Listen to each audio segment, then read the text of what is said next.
Hello and welcome back to Tubicon.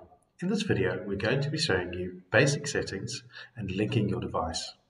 So first, we're going to click on Settings. In this example, we're going to be linking the video to Facebook. You would later be able to link it to Instagram, Twitter, YouTube, as well as LinkedIn.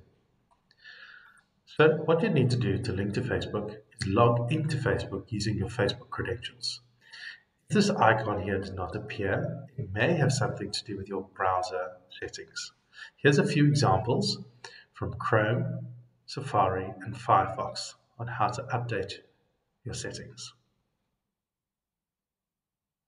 Once you've logged into Facebook, you would need to decide what the destination of your video is. In this example, I've created a page, but you can also use your timeline. So the page that I've created is live sport broadcast. You can also choose if you'd like this to be public or private. Then what you do is you would name your video. In this example, I'm going to use soccer and tennis. Then I would save.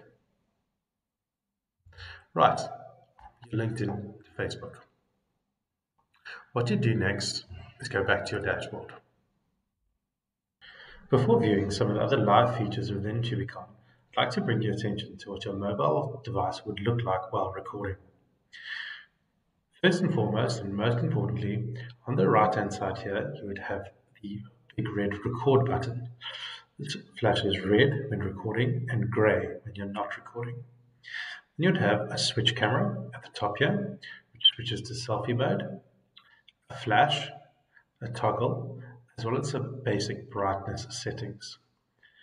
On the left, you would have your internet strength and speed. You would have your battery life remaining. At the bottom here, you would have your time of recording. You would also have a keypad for chat, which forms a chat box back to the operator. You would also have a sound bar, as well as a zoom in and zoom out function. When you're finished recording, you would hit the record button to stop recording and it would go back to grey. We're going to return to the dashboard now. Now that we're back in the dashboard, I'd like to invite you to our next tutorial on a live broadcast and settings. Thank you very much for watching.